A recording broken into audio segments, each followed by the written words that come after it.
이거 하지 말라 그랬는데. 하지 말래요, 딸. 근데 좋아해야 할 수 있는 것 같아요. 볶은 당면은 이렇게 식혀서 야채에 넣는 게 좋아요. 안녕하세요. 저는 만개의 레시피에서 셰프로 활동 중인 홍실입니다. 반갑습니다.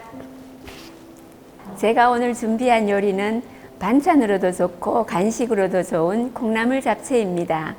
냉장고에 남은 야채들이 있을 때 냉장고 털이용으로도 아주 좋아요. 제가 콩나물 잡채를 만들게 된 이유는 재래시장에서 콩나물 파시는 분이 계시는데 마감할 때 콩나물이 남으면 자주 가져다 주셨어요. 그래서 저는 그 콩나물로 콩나물 밥도 만들고 국도 끓이고 무침도 해 먹다가 어떻게 하면 콩나물을 색다르게 더 맛있게 먹을 수 있을까 생각하다가 만들어 보게 된 콩나물 잡채입니다. 그럼 시작해 보겠습니다.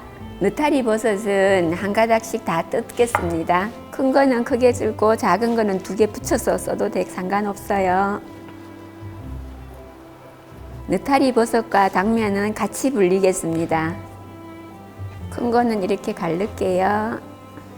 이렇게 해서 뜨거운 물에 데치겠습니다. 이제 당면과 버섯을 데쳐 보겠습니다. 당면은 뜨거운 물에 이렇게 넣으시면 돼요. 그리고 지금 이거는 자른 당면인데요. 시중에 보면 자르지 않은 긴 당면이 있거든요. 그런 건 자르기가 힘드니까 이 뜨거운 물에 넣고 가위로 자르면 쉽게 잘리고 길이도 일정해서 잡채를 만들었을 때 깔끔하고 좋아요. 이렇게 넣어 볼게요. 버섯도 데칠 건데 옆에 같이 데치면 돼요. 따로따로 해도 좋지만 바쁘니까 같이 해서 헹궈서 쓸 거니까 이렇게 하시면 됩니다. 이제 야채 준비해 보겠습니다. 파는 먹기 좋은 길이로 자르는데 평균 5, 6cm 정도 돼요. 쪽파를 사용하시면 되는데 파란 부분과 흰 부분을 따로 준비하겠습니다. 어묵은 길이로 자를게요. 파프리카도 파 길이와 비슷하게 잘라주겠습니다. 파프리카는 너무 두껍게 썰면 재료랑 잘 맞지 않기 때문에 조금 얇게 썰어줄게요. 당근도 채를 썰겠습니다. 이렇게 모든 재료가 채를 쳐서 모두 준비했습니다. 이제 콩나물 삶아 보겠습니다. 콩나물은 오래 삶으면 영양분 손실이 많이 되기 때문에 물을 끓인 다음에 물이 끓을 때 밑간이 되도록 소금을 넣고 콩나물을 넣을게요. 그러면 빠른 시간에 콩나물을 데칠 수 있어서 영양분 손실이 아주 많이 줄어들어요. 콩나물을 넣고 한번 뒤집어 주세요.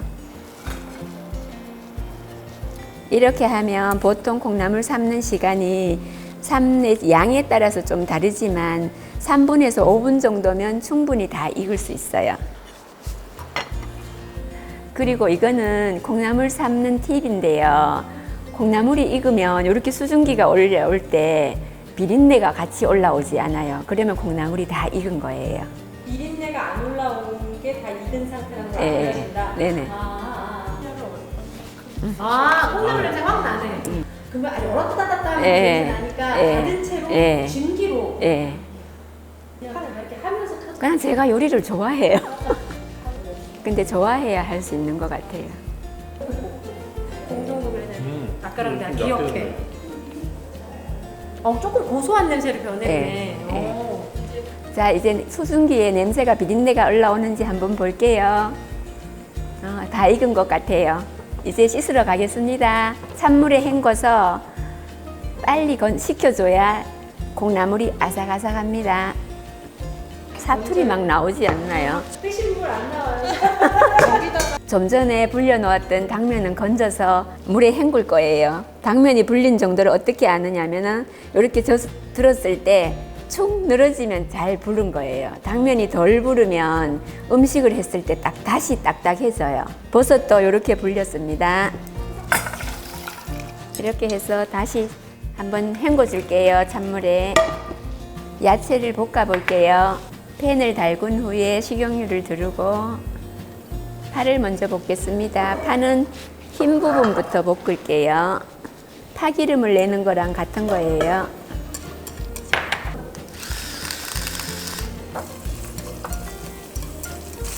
한쪽으로 밀어놓고 다음엔 당근을 볶을게요. 소금으로 밑간을 하겠습니다. 야채를 볶을 때는 순서가 중요한데요.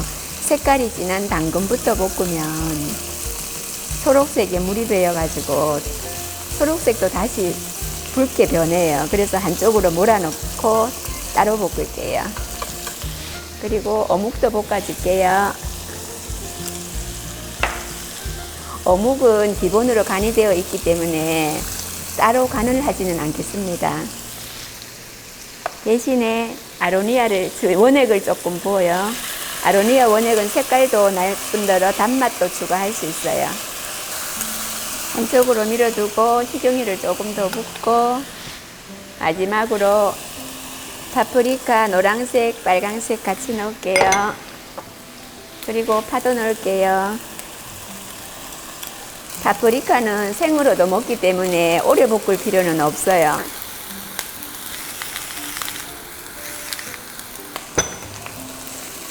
초록색 부분의 파는 빨리 익혀서 오래 익히면 질겨지거든요. 그래서 숨만 죽을 정도로 볶아주면 돼요. 오늘은 파가 조금 굵어서 시간이 조금 더 걸려요. 요거보다 조금 가는 파를 사용하면 더 좋습니다. 색깔이 너무 예쁘죠?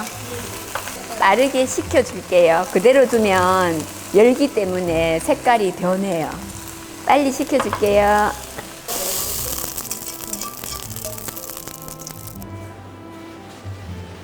이제 당면을 볶아 볼 건데요. 먼저 밑간을 할게요. 식용유를 두르고 당면과 버섯을 넣겠습니다. 진간장, 설탕, 당면은 그냥 볶으면 조금 쓴맛이 있어요. 참기름, 후추. 후추는 모든 요리의 끝판입니다. 후춧가루 넣으면은 음식이 갑자기 다 맛있어진다고 하거든요. 뺄 수 없는 식재료예요. 조미료예요. 이렇게 밑간을 먼저 한 다음에 볶으면 간이 골고루 배어서 좋아요. 자, 이제 불을 켜서 볶아 볼게요. 제가 야채 볶은 팬에 당면을 볶는 이유는 설거지를 줄이기 위함이에요. 바쁘게 살면서 원팬 요리 요즘 많이들 하시잖아요. 조금 전에 당면과 버섯은 물기를 꼭 짜야 되는데 저는 소쿠리에서 미리 물기를 뺐기 때문에 그냥 사용했습니다. 볶은 당면은 이렇게 식혀서 야채에 넣는 게 좋아요. 그냥 넣으면 야채가 색깔이 변해서 예쁘지 않아요.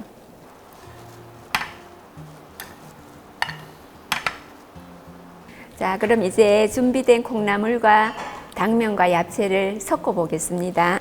먼저 콩나물을 넣고, 콩나물에는 참기름이 안 들어갔기 때문에 참기름을 조금 넣을게요. 먼저 콩나물부터 이렇게 섞은 다음에 당면을 넣어서 같이 섞을 거예요. 콩나물은 너무 긴 것보다 조금 짧은 게 좋아요. 자, 당면도 넣어 볼게요.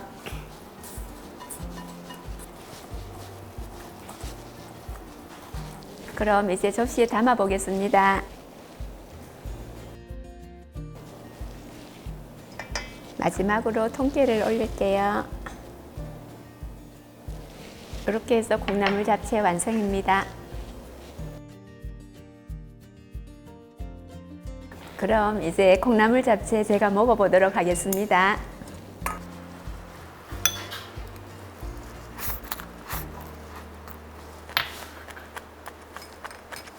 아삭아삭하고 쫄깃쫄깃한 게 정말 맛있어요. 간이 골고루 배어서 맛있고 쉬운 요리니까 여러분들도 많이 만들어 보세요. 많이 만들어서 잡채덮밥 해 드셔도 좋겠어요. 자세한 레시피는 아래 레시피에서도 보실 수 있고 만개의 레시피 요리 앱에서도 보실 수 있어요. 그리고 홍실의 하루 블로그 계정에서도 보실 수 있으니 많이 놀러와 주세요. 감사합니다. 최근에 추천해 주실 아이템 있으세요? 제가 지금 사용하고 있는 쿠첸 IH 전기 압력밥솥 6인용 블랙을 사용하고 있는데요. 디자인이 예쁘고 세련돼서 인테리어 효과도 있고요. 무엇보다 17분 계속 기능이 있어서 늦잠 잔 날 아침에 정말 요긴하게 사용하고 있어요. 그리고 터치 기능이 편하고 밥맛이 좋아서 잘 사용하고 있습니다. 하나 더 말씀해 주세요. 하나는요, 키친아트 라팔 토스트기 2구 사용하고 있는데요. 굽기 단계가 7단계라서 먹고 싶은 대로 구우면 돼요.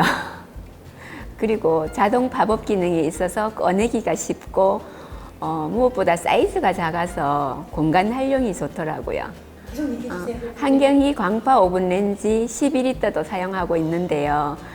한경희 광파 오븐 렌지는 크기가 크고 한 번에 많은 양을 조리하기가 쉬워요. 그리고 구성품으로는 낮은 그릴과 높은 그릴 각각 한 개씩 있고 다용도 팬과 그릴 집게, 뚜껑 거치대까지 있어서 요리할 때 너무 편하고 좋아요.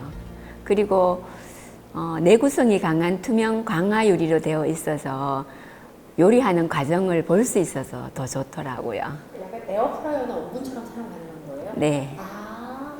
근데 에어프라이어는 볼 수가 없잖아요. 근데 이거는 360도 투명이니까 용기 전체가 강화유리거든요. 그래서 다 볼 수 있어서 좋아요. 또 있어요? 그리고 제가 정말 애용하는 건데요. 타파웨어 오일병이라고 저는 참기름병, 들기름병 이런 거 쓰고 있어요. 근데 타파웨어 오일병 조이 튜브는 재질이 실리콘으로 위생적이고 용기를 누르면 물총처럼 내용물을 이렇게 밀어내는 방식이라서 오일을 한 방울도 안 흘리고 쓸 수 있어요. 그래서 무엇보다 뚜껑 주위에 흘러내리는 게 하나도 없어요. 진짜 물총 같아요. 촬영하신 소감 한 말씀 부탁드릴게요. 저는 음식 만드는 거를 원래부터 좀 좋아했어요. 근데 사실 이 촬영은 저한테는 도전이거든요. 근데 가족들의 응원을 받아서 해봤는데 너무 재미있고 많은 분들이 도와주셔서 잘 촬영할 수 있었습니다. 감사합니다. 셰프님 수고하셨습니다. 감사합니다.